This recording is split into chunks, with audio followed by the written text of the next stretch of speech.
Okay, so imagine this. You're a successful professional in one of the world's largest consulting firms. You have this ongoing assignment and you're a senior partner, and so you've earned this assignment and you've done great work for this client year after year, and you lead a team through what's really a very complex and secretive process, and so you've really got to be on your game. And then the results of this assignment that you have is revealed in front of the entire world. And for the first time in all the years you've been doing this, you make a mistake. Yikes. How do you recover from a failure like that? So today, just strip right from the headlines, we're going to talk about failure. We're going to talk about not only how to get ready for it now, because let me promise you, it's going to happen to you. It's happened to me. It's happened to my good friends at PwC. Sorry, guys. There are strategies that we can practice right now to help us to not only recover from failure when it happens, but to get ready so that when it happens, again, not if, but when, we're prepared. So if you haven't been with me here before, I'm Darcy Eikenberg. I'm an executive coach. I speak on leadership, career, workplace issues all over the world, and I'm the founder of redcaperevolution.com, where we help you put your red cape on and have a career and a work that makes you soar. So come on over to redcaperevolution.com afterward and come and check out all the free tools that we have on a variety of topics to help you gain clarity, build confidence, and take control in your life at work. So one of the things, as we talk about taking control, is to think about failure. Now, this hit close to my heart when we had the Oscar fail the other night for a couple of reasons. One, I spent 15 amazing years inside a large, complex consulting firm, and I was a partner in that firm, and I know how things, as much as the outside world thinks that everything goes well, sometimes things can go pretty wrong.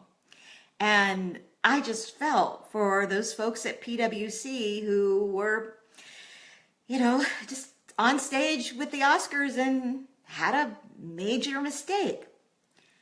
But it got me thinking about some of the failures that I've had. Some of the times when I thought I had been doing the right thing and one little goof or one assumption or one just minute of bad judgment put me in the failure zone.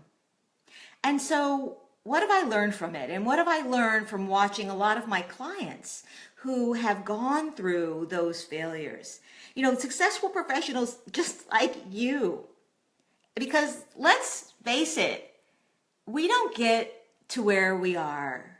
We don't get to a place of success. We don't get to have the growth and the careers and the experiences that we have without making mistakes. There's something we all have in common, and it's called human. We're all human, and so we make mistakes. But how do we recover from those failures? So I have 3 strategies that I've used, that I've coached my clients and teams that I've worked with to use, and I want to share them here today with you. So if you're here with me now, say hello, give us a like, send this along to your folks in your community who may also need to get ready for the inevitable when they're going to have a failure. So the first strategy is actually to expect that failure will happen.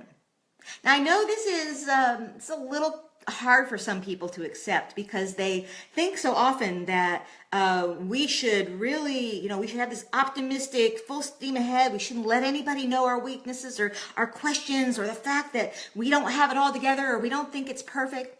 And especially I know those of you in consulting, client service, even internal client service types of roles, you get caught into this a lot, right?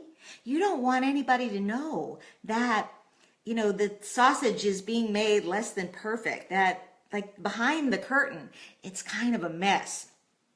Well, I think we have to, going into any project, going into any relationship, going into anything in our life at work, we have to be honest that somewhere along the line, if we are doing our jobs, something's going to fail. When we expect it up front, when we say, this is a natural part of the process, that at some point in this process, something's going to fall apart. Something's going to break. Something's going to do wrong. At some point, you, my client, my colleague, you're going to start to feel uncomfortable. And then to say, that's okay. That's a natural part of any process in creating something, in developing something, in doing something.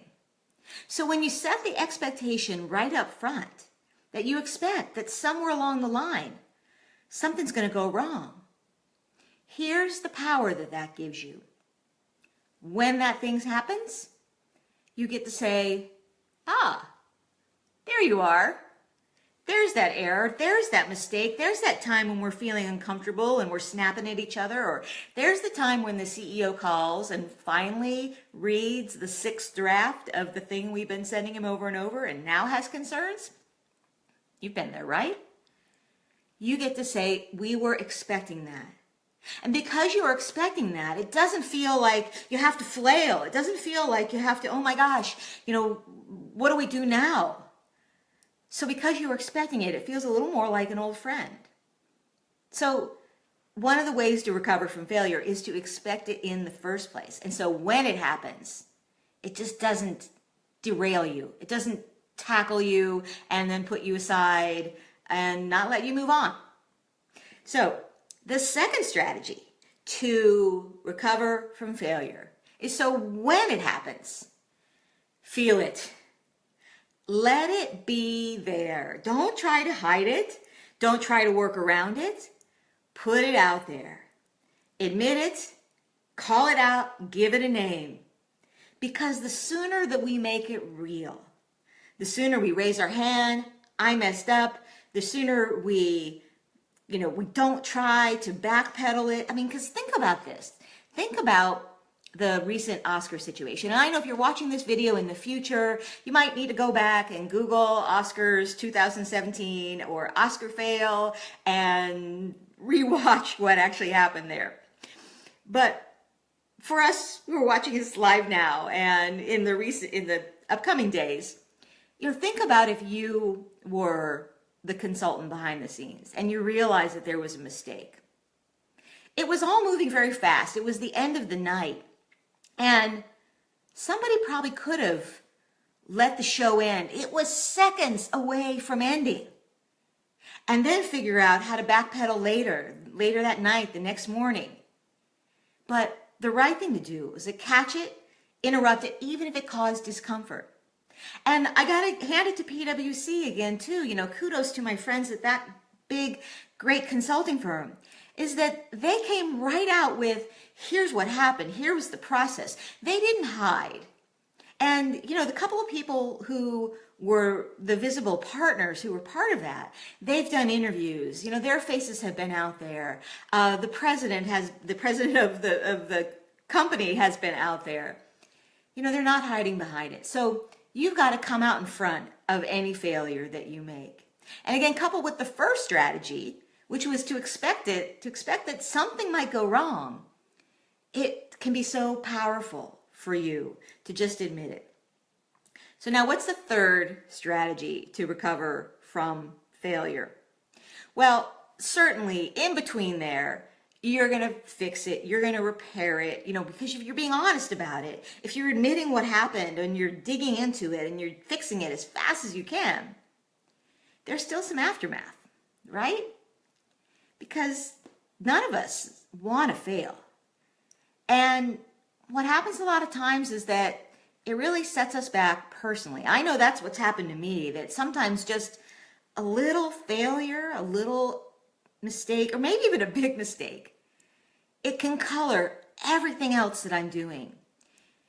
I've used this analogy before, but it's like you have a big clear glass of water. And that mistake, that error, that thing you said, that thing you did is like a drop of ink.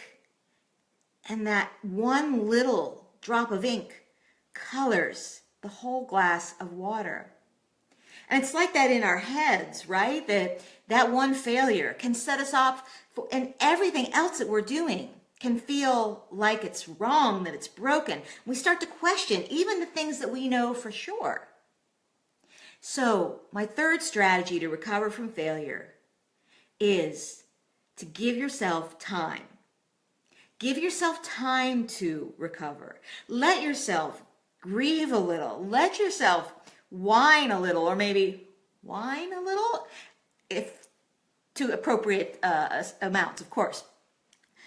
But you need to be able to have a safe place, to be able to just express, let it out. You know, you don't have to be strong all the time. You can admit the mistake and feel it. The last time, not too long ago, that I made a big goof, I just realized I was all cut up in my head and I just needed to take the morning off. I needed to be outside. I needed to just step away. You know, it's just human nature that we always need time to recover as we're growing. You know, for those of you who are in the gym a lot, you know this, right? Because you know that the only way a muscle can grow is that if you push it to the extreme and then you allow it time to recover. It's the same way with our muscle of dealing with our failures. We have to give ourselves time to recover. We have to just accept that we can't just muscle past it. We have to be able to say, you know what? I feel crappy. I'm going to feel crappy for a little while. And then let ourselves feel crappy. Now, this is the time when it's great if you have a friend, a coach, a manager, you know, somebody who can really empathize with you.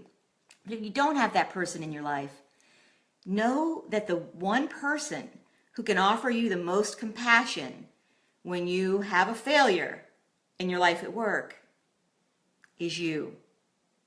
Give yourself a break. Feel some compassion, some empathy, some care for yourself.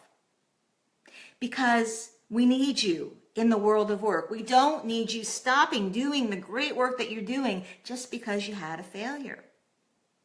And so if you've had a career failure, a work failure lately, or maybe you know somebody who has, I really challenge you to use these 3 strategies. And remember that we're all going to fail at some point. None of us are perfect. I don't care what we post on Facebook. We're not all perfect. Discomfort, making mistakes, is where the growth comes from. And so if you're somebody who wants to grow in your life at work, you're going to mess up. So I hope these are some strategies to help you prepare for when you're a failure at work. But know that it'll only be for that moment, because you'll recover, you'll bounce back, and you'll be better than ever. Thanks for being here today. If you have questions or comments or want to chat with me, you can leave them here below the post, or you can always email me at darcy@redcaperevolution.com. I love your questions. I love your comments. And if you have a topic that you would like me to cover here on a future Facebook Live broadcast, send it in. Love your ideas. Come over and visit me at redcaperevolution.com. Have a great day and go out and try to fail at something. It's a learning experience. Bye for now.